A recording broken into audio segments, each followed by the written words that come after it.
నమస్తే, welcome to our channel. నేను మేసిరి. YCP MLC అనంతబాబుని అక్కడ జనం తరిమి కొట్టారు. అసలు ఎందుకు తరిమి కొట్టారు ఏంటి? సో ఈ అంశాన్ని మనకు వివరించడానికి మనతో పాటు ఉన్నారు Jai Bharat national party official spokesperson Chiranjeevi Naik గారు. నమస్కారం సార్. నమస్తే. జై భారత్ అండి. సరే, చూస్తుంటే వైసీపీకి అంటే గడ్డుకాలం అనే చెప్పుకోవాలి. అక్కడ నేతలు అంటే మామూలుగా చూస్తున్నట్టయితే ఎమ్మెల్యేలు అందరూ బయటకు వెళ్ళిపోతున్నారు. ఇక్కడ ఏంటంటే నార్మల్గా జనాల్లోకి వెళ్ళినా కూడా అక్కడ వాళ్ళు సరిగా వాళ్ళని స్వీకరిస్తలేరు అనుకోవాలి. ఇప్పుడు చూస్తున్నట్టయితే రాజమండ్రిలో ఒక దగ్గర అంబేద్కర్ విగ్రహానికి పూలమాల వేస్తుంటే అక్కడ జనాలు అనంతబాబుని తరిగి కొట్టిన వీడియో ఒకటి సోషల్ మీడియాలో వైరల్ అవుతుంది. అసలు ఎందుకు ఇలాంటివన్నీ జరుగుతుంది అంటే ఒకటండి, ఎవరైతే ఇప్పుడు ఆ ఎమ్మెల్సీ అనంతబాబు ఉన్నారో ఆయన మర్డర్, ఎవరైతే దళిత యువకుడిని మర్డర్ చేసి డోర్ డెలివరీ చేశారో అది జరిగిన తర్వాత, అప్పుడు నేను జనసేనలో పనిచేస్తున్నప్పుడు కౌలు రైతుల భరోసా యాత్ర అని ఒకటి జనసేన పార్టీ ఒక ప్రోగ్రామ్ చేస్తా ఉంటే, ఆ ప్రోగ్రామ్ చేస్తున్నప్పుడు నేను రంపచోడవరం కాన్స్టిట్యున్సీ ఫీల్డ్ ఎంక్వైరీకి వెళ్ళాను. వెళ్ళినప్పుడు అప్పటికే హత్య జరిగింది. ప్రతి విలేజ్లో ఆయన పోస్టర్స్ చూసేవాడిని నేను. అరే, ఒక వ్యక్తిని చంపి డోర్ డెలివరీ చేసిన వ్యక్తికి ఇంత వ్యక్తి ఆరాధన ఉందా ఈ ప్రాంతంలో ఏంటని అక్కడ లోకల్ పీపుల్తో ఎంక్వైరీ చేశాను. ఎంక్వైరీ చేసేటప్పుడు నాకు తెలియవచ్చింది ఏంటంటే, సార్ చాలా మందిలో వ్యతిరేకత ఉంది, కానీ ఆయన కింద కొంతమంది చెంచాలు ఉన్నారు, ఆ చెంచాలు పోస్టర్స్ పెట్టించారని అన్నారు అన్నమాట. ఇప్పుడు ఒక పక్కేమో ఒక వ్యక్తిని చంపి డోర్ డెలివరీ చేశాడని ఒక పక్క ఒక సెక్షన్ ఆఫ్ సొసైటీ రగిలిపోతూ ఉంటే, ఇంకొక వర్గము పర్టికులర్లీ ఫ్యూ మెంబర్స్ ఎవరైతే ఉన్నారో ఆయన్ని ఒక ఆరాధకుడిలా ఫ్లెక్సీలు పెట్టి ఆరాధిస్తూ ఉంటే, ఆయన డోర్ డెలివరీ ఇంకా మర్డర్ చేసిన డోర్ డెలివరీ నంబర్స్ పెరుగుతూనే ఉంటాయి కదా. చూసి నేను షాక్ అయిపోయా. ఓహో, ఇలా కూడా ఉంటారా సొసైటీలో? వ్యక్తి పూజ ఇంత దారుణంగా ఉంటుందా అని అనిపించింది. ఇప్పుడు అసలు ఆయనకి ఎవరైతే అనంతబాబు ఉన్నాడో ఆయనకు అంబేద్కర్ విగ్రహానికి పూలమాల వేసే అర్హత ఎక్కడ నైతికంగా? ఒక వ్యక్తిని దళితుడని తెలిసి అంత ఉన్మాదానికి పాల్పడ్డ వ్యక్తి, ఒక టెర్రరిస్ట్లా బిహేవ్ చేసిన వ్యక్తి వెళ్ళి ఏ వర్గాల కోసం అయితే పాటుపడ్డాడో అంబేద్కర్ గారు, ఆ వర్గానికి సంబంధించిన యువకుడిని చంపేసిన వ్యక్తి మళ్ళీ అంబేద్కర్కి దండేస్తున్నారంటే అంతకంటే దిగజారుడుతనం ఎక్కడ ఉంటుంది అసలు? ఇప్పుడు మీరు చూసుకుంటే వైసీపీలో పర్టికులర్లీ రాయలసీమ రీజియన్లో చాలామంది ఎమ్మెల్యేలు, ఉప ముఖ్యమంత్రి స్థాయి వ్యక్తి కూడా దళితులకి వైసీపీలో మర్యాద లేదు, మేము పేరుకే ఎమ్మెల్యేలము, మా కాన్స్టిట్యున్సీస్లో పెత్తందారులదే పెత్తనమైపోతుంది. మీరు చూసుకోండి రాయలసీమ రీజియన్లో. ఇప్పుడు మీరు చూసుకుంటే నందికొట్కూరు పరిస్థితి చూడండి. పేరుకే SC MLA, SC reserved constituency, అక్కడ పెత్తనం ఎవరు చేస్తున్నారు? ఒక రెడ్డి చేస్తున్నాడు. సింగనమల పరిస్థితి చూడండి. ఆ ఎమ్మెల్యే ఎదురు తిరిగారు, దళితులకి సముచిత స్థానం లేదు ఈ పార్టీలో అని చెప్పిన తర్వాత ఒక దళిత మహిళకు ఇవ్వాల్సిన టికెట్ తీసేసి లారీ డ్రైవర్కి ఇచ్చారు. అదొక రకమైన మోసం. నారాయణ స్వామి గారు దళితులుగా పుట్టకపోతే ఈ పార్టీ స్థానాలు కూడా మాకు పార్టీలో కేటాయించే పరిస్థితి లేదని నారాయణ స్వామి గారు అంటారు. ఈ రకంగా జగన్మోహన్ రెడ్డి గారి ప్రభుత్వం ఫ్రమ్ డే 1 దళితుల పట్ల చాలా విచిత్రంగా, చాలా వికృతంగా, చాలా ఉన్మాద ధోరణితోనే ప్రవర్తించింది. చూసుకోండి, డాక్టర్ సుధాకర్ గారు కోవిడ్ టైంలో పీపీఈ కిట్స్ అడిగారనేసి ఆయన ఒక మెంటల్ టార్చర్ పెట్టి ఆయన్ని ఎంత చిత్రహింసలు పెట్టారు రోడ్ల మీద. ఆల్మోస్ట్ హాఫ్ నేకెడ్గా ఆయన రోడ్ల మీద పోలీసులు వచ్చి కొడుతున్న విధానం చూసి అసలు వీళ్ళు దళితుల పట్ల ఎంత క్రూరంగా వ్యవహరించారు ఈ ప్రభుత్వం మనకు అర్థమవుతా ఉంది. అంటే ఒక స్టేజ్లో రోజా గారు సిఐ గారిని ఆవిడేదో ప్రొటెస్ట్ చేస్తూ ఉంటే, సిఐ గారిని కొంచెం లేడీ కదని కొంచెం దూరంగా ఉండి మాట్లాడుతూ ఉంటే, సిఐ గారు మేము దళితులం కాదు, మీరు మమ్మల్ని టచ్ చేయొచ్చు అంటే, దళితులను టచ్ చేయొద్దా? దళితులు మనుషులు కాదా?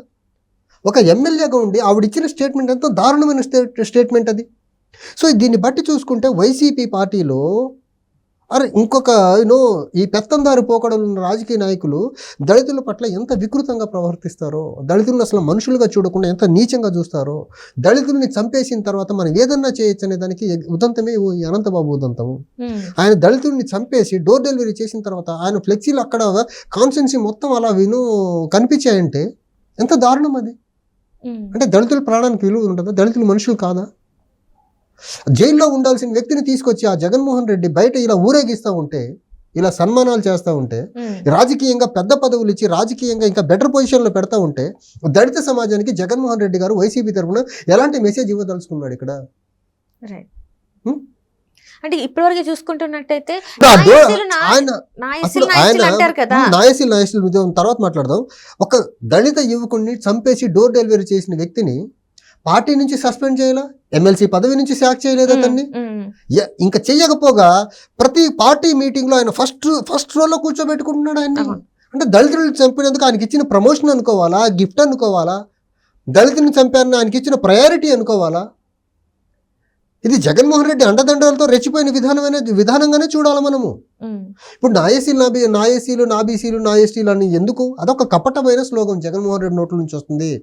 ఈ వర్గాలు సెక్షన్లో సొసైటీలో ఎక్కువ ఉన్నారు కాబట్టి, ప్రలోభాలకి తొందరగా లోనే ఓటేసే వర్గాలు కాబట్టి ఇవి మాటికి లేస్తే నా ఎస్సీలు నా ఎస్టీలు నా బీసీలు అంటారు. అది ఒక కపటమైన స్లోగన్. అది అంటే వాళ్ళకి న్యాయం చేయలే అంటారు ఇప్పటి వరకు. ఎన్నిసార్లు న్యాయం చేస్తే అనంతబాబు అనే వ్యక్తి రాజమండ్రి సెంట్రల్ జైల్లో ఉండాలి. ఉన్నాడు అతను? లేడు కదా. నందికొట్కూరు కాన్స్టిట్యున్సీలో పెత్తందారు పోకడలతో ఎమ్మెల్యే గారిని ఇబ్బంది పెడుతుంటే వాళ్ళ మీద చర్యలు తీసుకున్నారా? సింగనమల ఎమ్మెల్యే గారు క్వశ్చన్ చేశారని ఆవిడకి టికెట్ ఇవ్వకుండా వేరే లారీ డ్రైవర్కి టికెట్ ఇచ్చి ఇంకేదో గొప్ప చేశామంటున్నారు. ఆ లారీ డ్రైవర్కి టికెట్ పులివెందుల్లోనో కడప జిల్లాలో ఒక రిజర్వ్ స్థానం నుంచి కాకుండా ఒక జనరల్ కాన్స్టిట్యున్సీ నుంచి ఇచ్చి పోటీ చేయించుంటే బాగుండేది. ఎక్కడ ఇచ్చారు? అదే దళిత సామాజిక వర్గాన్ని కేటాయించాల్సిన సింగనమల కాన్స్టిట్యున్సీ నుంచి ఇచ్చారు కదా. మీరేం జనరల్ కాన్స్టిట్యున్సీ నుంచి, లేకపోతే మీరు రెడ్డి సామాజిక వర్గానికి ఇవ్వాల్సిన టికెట్ కాదు కదా. అది ఎస్సీలకే ఇస్తారు. ఎస్సీలు కాబట్టి ఎదురు తిరిగిన లేడీకి ఇవ్వకుండా ఇంకొక అనామకుడిని తీసుకొచ్చి పెట్టారు. ఆ అనామకుడిని కూడా ఎలక్షనిస్ట్ అంటే వాడుకుంటున్నారు. లారీ డ్రైవర్కి టికెట్ ఇచ్చారు అనేసి. మరి లారీ డ్రైవర్కి టికెట్ ఇచ్చారు సరే, కార్ డ్రైవర్ని చంపిన అనంతబాబుని ఏం చేస్తున్నారు మీరు? ఎక్కడ ఉంచుతున్నారు? అక్కడ దళితుడిది ప్రాణం కాదా? ఇక్కడ లారీ డ్రైవర్కి గౌరవమా? ఒక పక్క లారీ డ్రైవర్కి టికెట్ ఇచ్చామంటున్నారు, ఇంకో పక్క దళితుడిని అత్యంత కిరాతకంగా చంపి డోర్ డెలివరీ చేసిన వాడిని మీరు ప్రయారిటీ ఇచ్చుకుంటా ఇంకా బెటర్ పొజిషన్స్ ఇస్తున్నారు మీరు పార్టీ నుంచి సస్పెండ్ చేయకుండా. ఎలాంటి సందేశాన్ని మీరు సొసైటీకి పంపుతున్నారు, పర్టికులర్లీ దళిత సామాజిక వర్గానికి? అంటే ఇక్కడ జగన్మోహన్ రెడ్డి గారి ప్రభుత్వంలో ఎస్సీ ఎస్టీలకి అయితే ఎక్కడ కూడా న్యాయం జరగాలి, భద్రత లేదంటారు. భద్రత కరువైందని బెస్ట్ ఎగ్జాంపుల్ డాక్టర్ సుధాకర్ గారి ఇన్సిడెంట్. తర్వాత చిత్తూరులో ఇంకో డాక్టర్ని ఇలానే హింసించారు వీళ్ళు. తర్వాత అనంతబాబుని ఏం చేశారో చూసాం మనము. అనంతబాబు ఇన్సిడెంట్ లో అక్కడ ఏం చేశారో చూసాము. భద్రత ఎక్కడుంది? ఈ రోజు ఆంధ్రప్రదేశ్ లో deprived sections of the society నుంచి ఎవరన్నా గొంతెత్తి గవర్నమెంట్కి అగెనెస్ట్ గా గవర్నమెంట్ చేస్తున్న అరాచకాల్ని మాట్లాడే పరిస్థితి ఉందా? ఆఖరికి వాలంటీర్ చేసే అకృత్యాల మీద మాట్లాడే పరిస్థితి ఉందా? సెక్యూరిటీ ఎక్కడుంది? ఒక్క దళితుడికే కాదు, ఆంధ్రప్రదేశ్లో ఏ సెక్షన్ ఆఫ్ ద సొసైటీకి కూడా బయటికి వచ్చి వీళ్ళు చేసే అకృత్యాల గురించి మాట్లాడే ఫ్రీడమ్ లేదు. ఒక్కసారి డిసెంట్ నోట్ ఎవడన్నా వినిపించగలిగితే నెక్స్ట్ డే వాడి మీద ఎన్ని కేసులు పడతాయో. ఆఖరికి ఎస్సీ ఎస్టీల మీదే ఎస్సీ అట్రాసిటీ కేసులు పెట్టించిన వ్యక్తి జగన్మోహన్ రెడ్డి. వాళ్ళపైన పెట్టించారు. ఎట్లా ఉంటుంది అంటే ఇప్పుడు కూడా చూస్తుంటే ఇంకా వాళ్ళ అరాచకాలు నడుస్తున్నాయి అక్కడ చూస్తుంటే. ఆంధ్రప్రదేశ్లో ఒక నియంత పాలన నడుస్తూ ఉంది.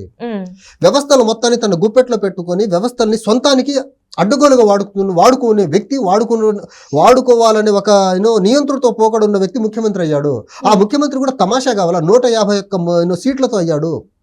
ఈ నియంత్రణ అర్జెంటుగా గద్దె దింపాలంటే ఆంధ్రప్రదేశ్లో ఉన్న సొసైటీ మొత్తం ఒక తాటి మీదకి వచ్చి ఈ ముఖ్యమంత్రిని గద్దె దింపేసి అర్జెంటుగా జై భారత్ నేషనల్ పార్టీని, ఏపీ యునైటెడ్ ఫ్రంట్ని ముందుకు పవర్లో తీసుకురావాల్సిన అవసరం ఎంతైనా ఉంది. అప్పుడే ఆంధ్రప్రదేశ్లో డెమోక్రసీ రీస్టోర్ అవుతుంది. లేకపోతే ఈ ఆంధ్రప్రదేశ్లో ఇప్పుడు ఏదైతే నియంత్రిత పోకడలు జరుగుతున్నాయో ఇంకా పెరిగి పేటరేగిపోతాయి. ఒక నిజాయితీతో కూడుకున్న నాయకత్వాన్ని ఆంధ్రప్రదేశ్ ప్రభుత్వంలో కూర్చోబెట్టకపోతే ఖచ్చితంగా ఇప్పుడు ఏవైతే ఎస్సీ ఎస్టీల మీద అట్రాసిటీ కేసులు పెడుతున్నారో, ఎస్సీలను చంపించి డోర్ డెలివరీ చేస్తున్నారో, ఎస్సీ నియోజకవర్గాల్లో పెత్తనాలు చేస్తున్నారో, ఇంకా ఇవి పెరిగిపోతే జగన్మోహన్ రెడ్డి పొరపాటును గెలిస్తే ఆంధ్రప్రదేశ్లో డిసెంట్ అనే ఒక మాట వినపడదు. ప్రభుత్వానికి వ్యతిరేకంగా ఎవరు మాట్లాడడానికి సాహసం చెయ్యరు.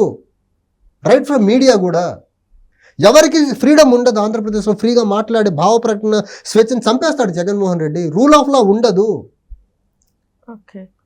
సో ఇవన్నీ ప్రొటెక్ట్ అవ్వాలి, డెమోక్రసీ రీస్టోర్ అవ్వాలంటే జై భారత్ నేషనల్ పార్టీ లాంటి పార్టీని మీరు గెలిపించాల్సిందే.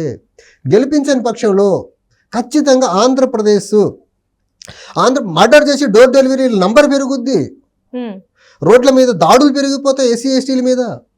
అంటే వీళ్ళకి ఏవైతే కార్పొరేషన్స్ ఉన్నాయో కార్పొరేషన్ నుంచి వచ్చే లోన్స్ ఉండవు. నిన్న ఒక ఫ్రెండ్తో మాట్లాడుతుంటే చెప్తున్నారు, అమ్మఒడి అంటున్నారు. ఎస్సీ ఎస్టీ కార్పొరేషన్స్ నుంచి కార్పొరేషన్ ద్వారా ఆ సెక్షన్స్ అభ్యున్నతి కోసం ఇవ్వాల్సిన లోన్స్ అన్ని ఆపిచ్చేసి అమ్మఒడి ఇస్తున్నాడు ఈయన. అయ్యో, ఇప్పుడు ఎస్సీ ఎస్టీలు ఏమైపోవాలా? వాళ్ళకి ఉండేదే బడ్జెట్లో మీగర్ అమౌంట్ అలొకేషన్ చేస్తారు. ఆ ఉన్న చిన్నపాటి అమౌంట్ని తీసుకెళ్ళి అమ్మఒడికి ఇచ్చేస్తే ఎస్సీ ఎస్టీలు వాళ్ళు ఎస్సీ ఎస్టీలు విలేజెస్ ఎప్పుడు డెవలప్ అవ్వాలా? వాళ్ళ దగ్గర ఇన్ఫ్రాస్ట్రక్చర్ బేసిక్ ఎమ్యూనిటీస్ ఎప్పుడు డెవలప్ అవ్వాలా? వాళ్ళకి ఆర్థికంగా ఎప్పుడు ఎంపవర్ అవ్వాలి? నువ్వేమో అమ్మఒడి నీ ఎలక్షన్ స్వార్థం కోసం, నీ రాజకీయ స్వలాభం కోసము ఎస్సీ ఎస్టీ కార్పొరేషన్ వాడుకుంటున్నావు. కానీ వీళ్ళ పరిస్థితి ఏంటి? ఇప్పటికీ అభివృద్ధికి నోచుకోక అభివృద్ధి పరంగా ఎంతో వెనకబడి ఉన్న కులాలకు ఉండాల్సిన చిన్నపాటి అమౌంట్ తీసుకెళ్ళి అమ్మఒడికి ఇచ్చేస్తున్నావు. దీన్ని క్వశ్చన్ చేసే నాదుడు ఎవడు అసలు ఆంధ్రప్రదేశ్లో?